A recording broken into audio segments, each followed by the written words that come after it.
Welcome to this episode of our program World Today, where we are having an in-depth look to the local and international press headlines. Let me welcome our guest, Mr. Hisham Al Ramly, Human Resources Expert. Thank you very much for being with us. We start from the headline of the day, or the inauguration of the day. And President Fattah al-Sisi today witnessed through video conference the inauguration of the renovation works of the Armed Forces Medical Complex in Al-Qubba district, and that of course includes it is the fourth stage of renovation that includes 30 projects.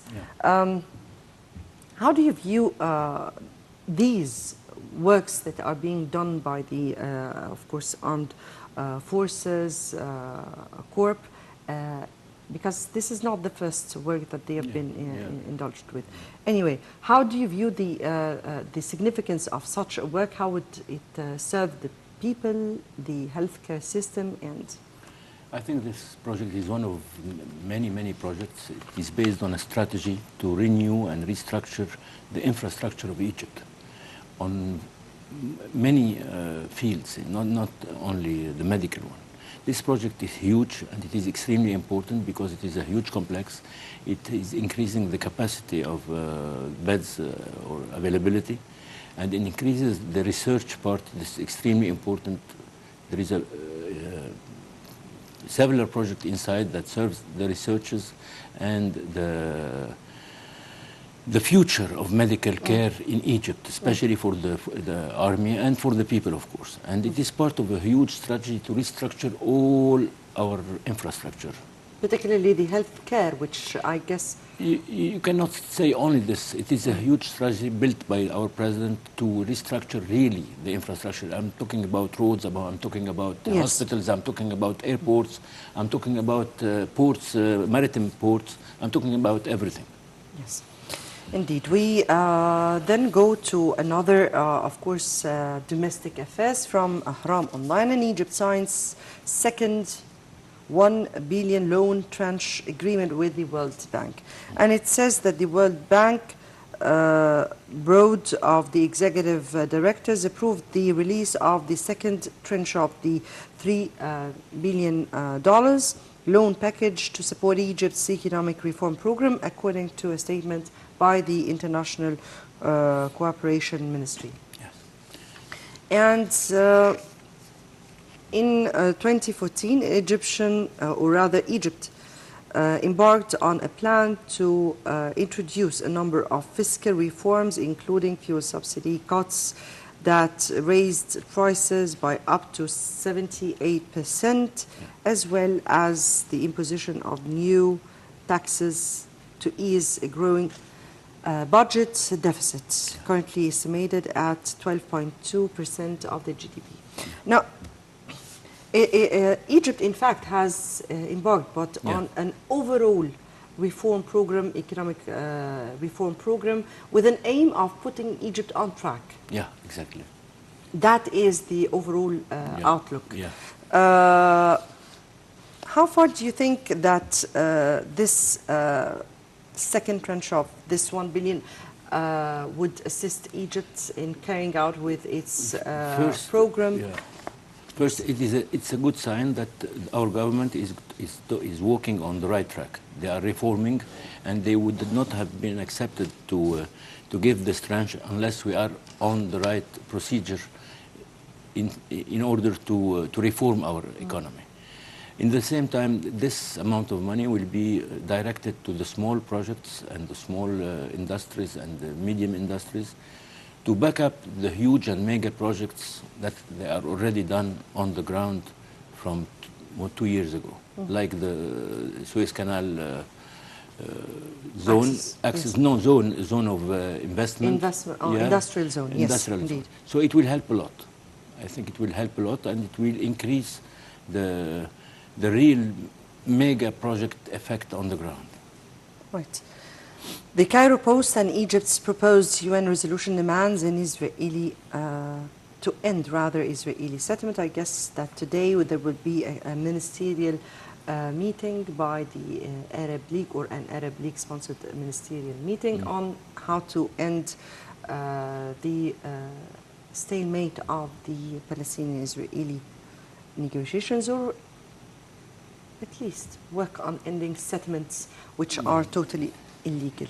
Now, this is what says that Egypt circulated a draft UN resolution that demands a halt to Israeli settlement activities in Palestinian territories and declares that all existing settlements have no legal validity and are a flagrant violation of international law. It is very well known that it is flagrant violation of this is just international law. routine because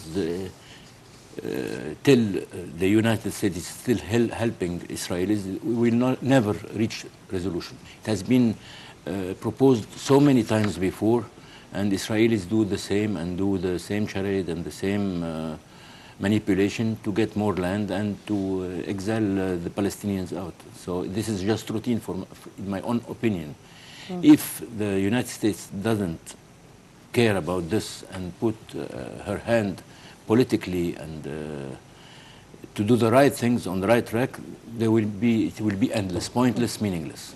So if I may here just say that all or most of the international community consider that Israel or the Israeli settlements on the occupied Palestinian lands are illegal, and this is at large. Yeah. But Israel is preparing itself to submit its candidacy for the UN Security Council. Yeah. So how do you view this? How controversial is Israel in carrying out with... This is a huge hypocrisy. The United Nations, we have been 56 vetoes for the sake of Israelis before. What kind of democracy in the United Nations they are applying? It's very, really it is... No, I'm speaking about Israel in itself applying for a candidacy as a member in the UN Security Council. Yes, they have the guts to do this. Yes, they are. They are bidding for that. Now, how do you view the bid in itself, and how do you think the international community will respond to Israel? I think the last 2 years, the international community has started to change their perception about this subject. Just change. But the power, the real power, is not in the hands of the good people. We'll see. We'll have to wait and see how things will turn. Right, from the World Bulletin, and Turkmen leader praises UN decision to monitor Aleppo. And it says that the president of Iraq, Turkmen Front, praised the United Nations resolution on Wednesday that approved sending monitors to eastern Aleppo. And the UN Security Council on Monday voted unanimously to immediately send monitors to eastern Aleppo as thousands of residents vacate the former opposition stronghold. Yeah. Yes, this actually... This is the latest show of theater. Most of the people, most of the world have seen the reality in Aleppo. They have seen how the people of Aleppo are so happy about their army coming back to Aleppo. They were thrilled by the evacuation of terrorists. And I think all these trials to bring some people from the UN or some to observers or whatever, it's a try to protect the terrorists and the people, the management of this terrorist.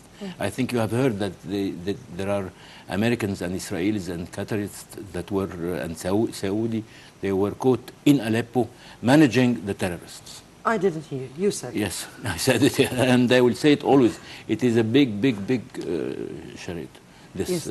If I may ask about the role of media in portraying the situation in Aleppo, and how media are really playing with footages and videos from day one, and how really media has a great impact in portraying falsified images. I'm not just speaking about Aleppo, by the way, about because Iraq, about many countries. How do you think an objective media can really portray the image to the international community, and people would really or it would have the credits and credentials that what it is broadcasting is true. How come that a media that is very well known with its falsified videos, falsified even news, Yeah. has all this credit? The power of money and the power of politics. From day one in Iraq, from day one in Syria, it was all was faked.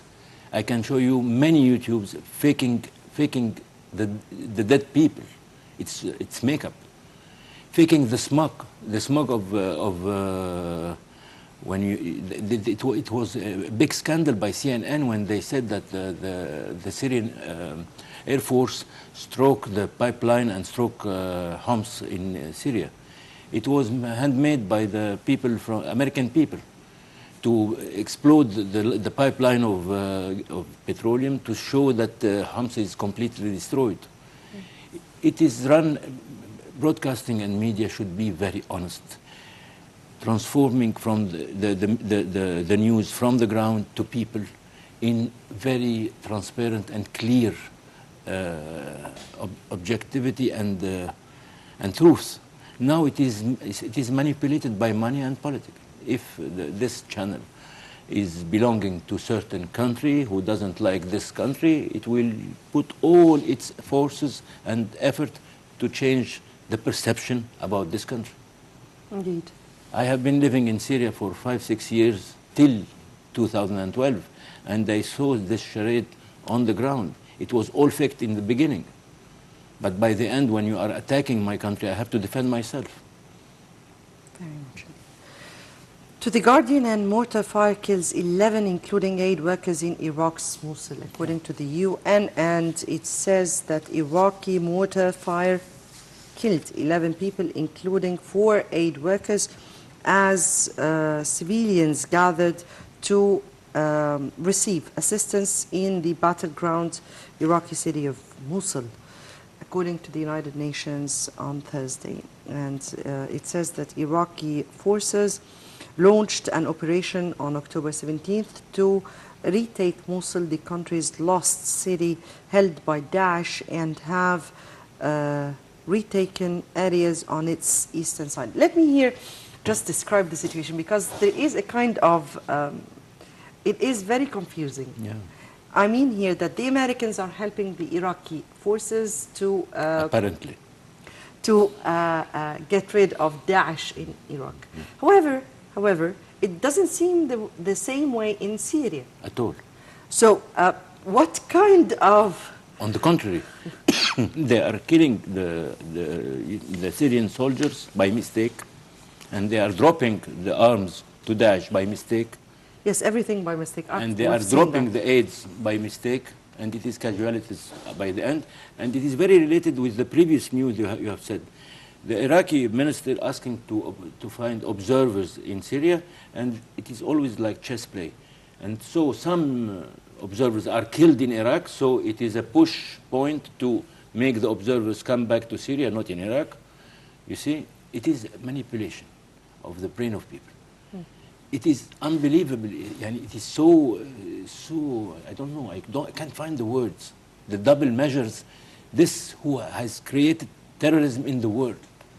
Yes, but at this point we're speaking about the double measure being implemented on the ground. On the same time. The same time, the same... frontier. Exactly, but with very different actions. Yeah, yeah, because they want to destroy Syria, they want to rebuild Iraq. It depends on the intentions. Or whose turn is it? Yeah.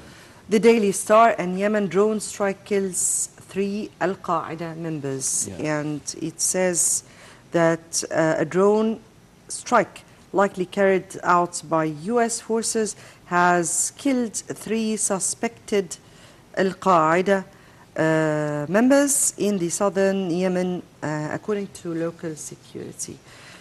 Suspected Al-Qaeda. Yes, suspected. we're always speaking about those who are killed by the U.S. or the It's never suspected. for reality. He's always suspected. Right. Now the U.S. Why would the U.S. drone in the first place go into Yemen at this particular time when there is the Arab coalition who are fighting for the legitimacy of Yemen or for the return of legitimacy in Yemen? Why would the U.S. get involved in the first place, or why would a U.S. drone strike Yemen in the first place? Exactly.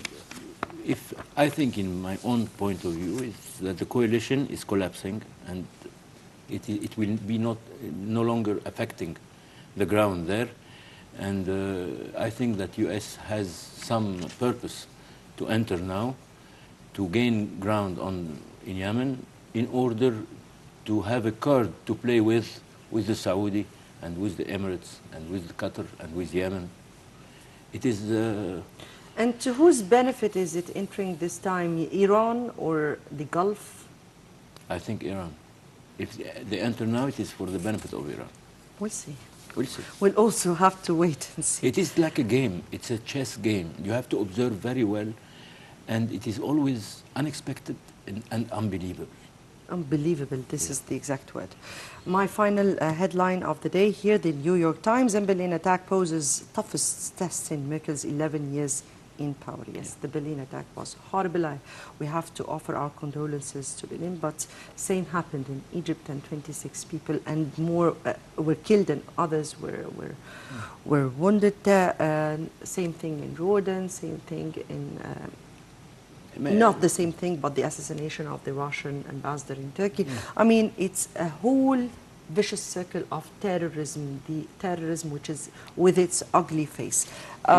If you want my opinion about that, we have to revise all Hollywood movies in the last 30 years. You will see how they brainwash the people to push them and demote them to do things in order to gain some benefits on a political way, economical way, on whatever. This is a huge game. Yes. It is not about religions. It is not about Sunni and Shia. It is not about anything. It is just about business and pushing here to get there. Yes, indeed. Unfortunately, our time is out. I have to end it here. Mr. Hisham Al Ramly, Human Resources Expert. Thank you very and much. I'm honored to be with you. Thank you. Thank you very much. Dear viewers, many thanks for watching. Stay tuned for the top stories coming right after this program.